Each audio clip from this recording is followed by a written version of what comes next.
ザ・スーパーマリオギャラクシームービー公衆速報。公開40日目、興行収入 0.14 億円、累計推定72億円。累計興収は72億円に到達。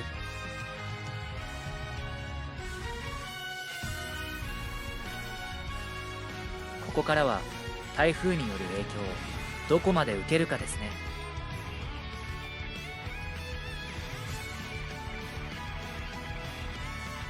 スーパーマリオブラザーズ40周年記念作品ザ・スーパーマリオギャラクシームービー、ぜひ劇場でご覧ください。ザ・スーパーマリオギャラクシームービー